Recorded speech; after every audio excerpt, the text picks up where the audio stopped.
Hi, this is Tony Wade, the Compassionate Investor.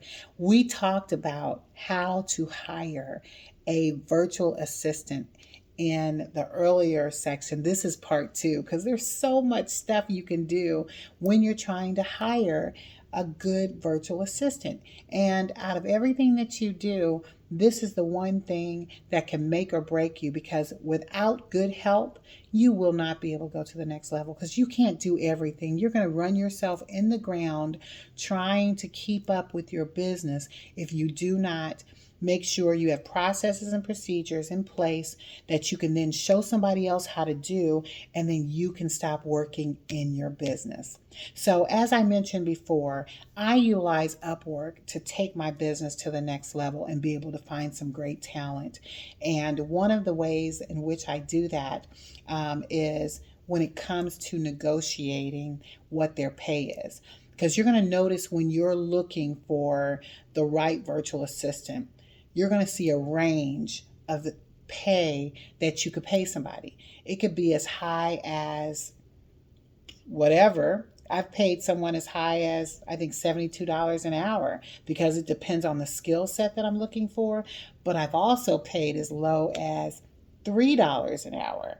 And I've even done where I've just paid a fixed price to do things. There's so many different ways that you can do this, and you get to decide how you want to proceed. So let me give you some guidance on some things you should be looking for as you consider what to pay a virtual assistant. Now, if you were to go to something like Fiverr, Fiverr is charged like $5, right? But they have different amounts that they can actually put out there as fixed rates, just so you can be able to find the right person. And a lot of it is dependent upon the skill you are looking for someone to do. You're not going to find somebody who is going to put your website together or create landing pages for you or do some extreme technical skill set and you pay them $3 an hour. That's not going to fly. But if you're looking for somebody who is just taking a phone call or just creating little basic stuff, little entries for you, they might be willing to do $3 an hour.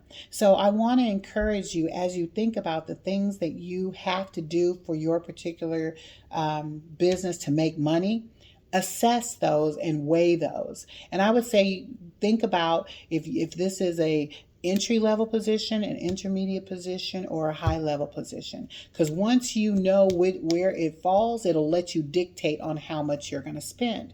So as you start screening individuals, you're going to see people, like as I mentioned before, I use Upwork.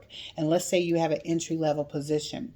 You are going to find a lot of people who are going to respond to your posting.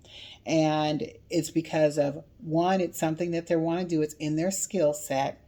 Or two, they've never done a lot of work, like they're new to Upwork and they need to start developing a reputation, because it's all based on the skill sets that people have and how long they've been working on that platform. So I don't always let the fact that they are new deter me from using them. I look at the skill sets, and you just have to make sure when you're putting together your interview questions or when you're asking questions, you are identifying the specific skills necessary to do that work. So you don't want to ask questions that give them a basic response that's a yes or a no, because you'll never get to the answer. You need to frame a question in a way that's going to get to the root of whether they know how to do that work or not.